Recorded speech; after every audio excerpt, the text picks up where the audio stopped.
मला वाटते आज जे प्रसन्नता एवढे वर्षाची जी वाट होती, आज सगळे असं वाटतं की मनातून एक खूप मोठा वजन जो भार होता तो आज पूर्ण देशाचा ते उतरलेला आहे. कारण प्रसन्न वातावरण वाटत आहे. आणि जेव्हा रामलल्लाला तिथे त्यांची स्थापना झाली आणि त्याची पूजन झालं तर असं वाटलं की जीवनामध्ये जे स्वप्नामध्ये आम्ही पाहत होतो ते आज पूर्ण झालेलं आहे. आणि त्याचप्रमाणे आज अमरावतीची हनुमान गडीवर देवेंद्रजी आले, त्यांना आम्ही आज बाण देऊन, धनुष्य बाण देऊन त्यांचाही सत्कार केला. एक कारसेवक म्हणून त्यांच्या जे योगदान, असे भरपूर कारसेवक ज्यांचा रक्त त्या मंदिरासाठी त्या स्थानसाठी होता आणि असे भरपूर संत महाराज आणि कारसेवक ज्यांनी आपले जीव सुद्धा तिथे दिलेले आहे. आज काही लोक जे अमरावतीवरनं कारसेवक म्हणून तिथे गेले होते त्यांचाही सत्कार केलं. आणि आमचे राज्याचे माजी मुख्यमंत्रींनी आजचे उपमुख्यमंत्री जे कारसेवक म्हणून त्यांनी दोन्ही वेळीच आपलं योगदान दिलं त्यांच्यासुद्धा इथे आपण सत्कार केलं.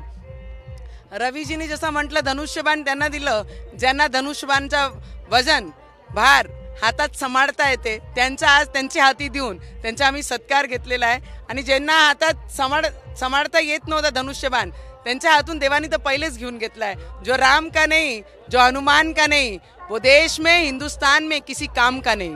आदरणीय बाळासाहेब ठाकरेजींनी नेहमी खुलेआम आणि निडर राहून प्रत्येक प्रश्नाचे उत्तर दिले. जेव्हा त्यांनी म्हटलं हो हे आम्ही पाळलं म्हणजे आम्ही पाळलं, हे आम्ही केलं म्हणजे आम्ही केलं.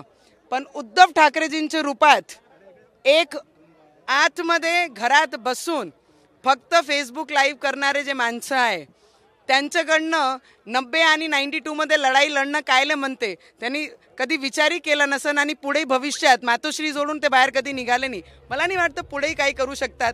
कारसेवकांचं योगदान त्यांना काय करणार आहे. जेव्हा निमंत्रण आलं तर म्हणते राम मंदिरात मी जाणार नाही, जिथे ठरलं तिथे जाणार आहे. बाळासाहेब असते निमंत्रणची वाट पाहिली नसती. राम देवासाठी आणि राम मंदिरासाठी त्यांनी जे योगदान आणि ज्यांची तळमळ होती त्यांनी निमंत्रणासाठी वाट नाही पाहिली असती ते तिथे पोचले असते. तर मला वाटते पहिले निमंत्रण नाही आलं म्हणून त्याच्यावर प्रश्न उत्तर करणं, निमंत्रण आल्यानंतर माझं जिथे ठरलं तिथे जाईन. मला वाटते देव हा कोणासाठी निमंत्रणासाठी वाट पाहत नाही. जर निमंत्रण आलं होतं तर जाऊन तिथे दर्शन नक्की घेतले पाहिजे होते.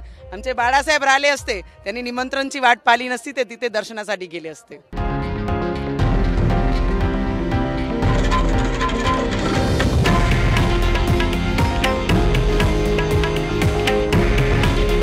हे आहे देशातील नंबर 1 न्यूज नेटवर्क आणि आपण पाहत आहात TV9 मराठी.